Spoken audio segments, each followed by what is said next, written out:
Le père Faber nous dit que toutes les fois que nous pouvons empêcher de commettre un péché, quelque léger qu'il soit, nous avons fait beaucoup pour les intérêts de Jésus. Nous serons mieux en état d'apprécier la grandeur d'un pareil service si nous faisons cette réflexion.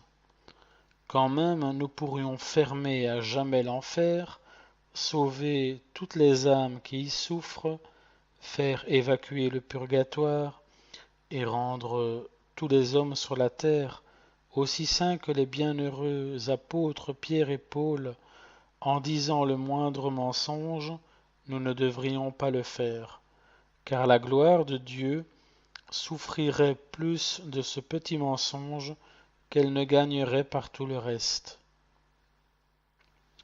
Jugez par là combien on fait pour les intérêts de Jésus en empêchant un péché mortel.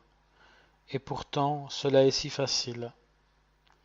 Si chaque soir, avant de prendre notre repos, nous prions la Sainte Vierge d'offrir à Dieu le précieux sang de son cher Fils, à l'effet d'empêcher un péché mortel d'être commis quelque part dans le monde pendant la nuit.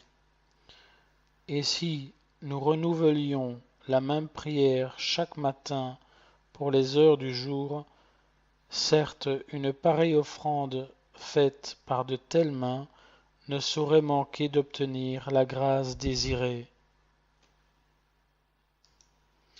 Le péché n'a point de plus grand ennemi que Marie.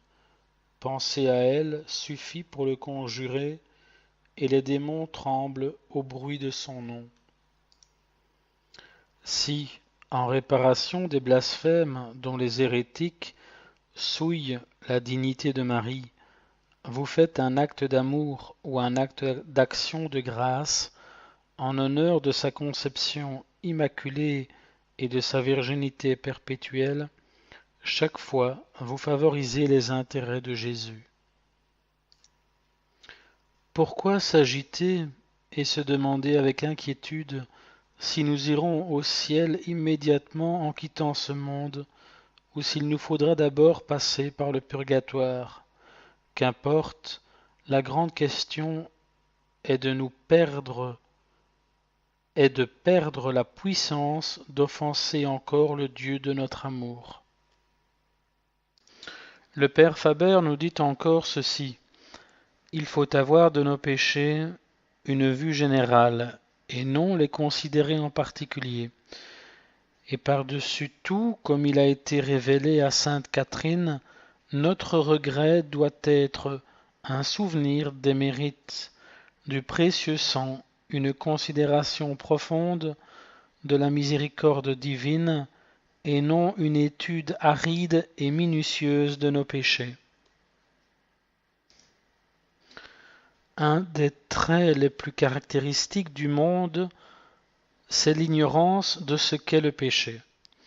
Son bon plaisir fait le bien et le mal, il juge tout d'après les lois que lui-même a faites, et il ne veut pas comprendre qu'une secrète souillure est imprimée à l'âme par l'offense faite à un Dieu invisible.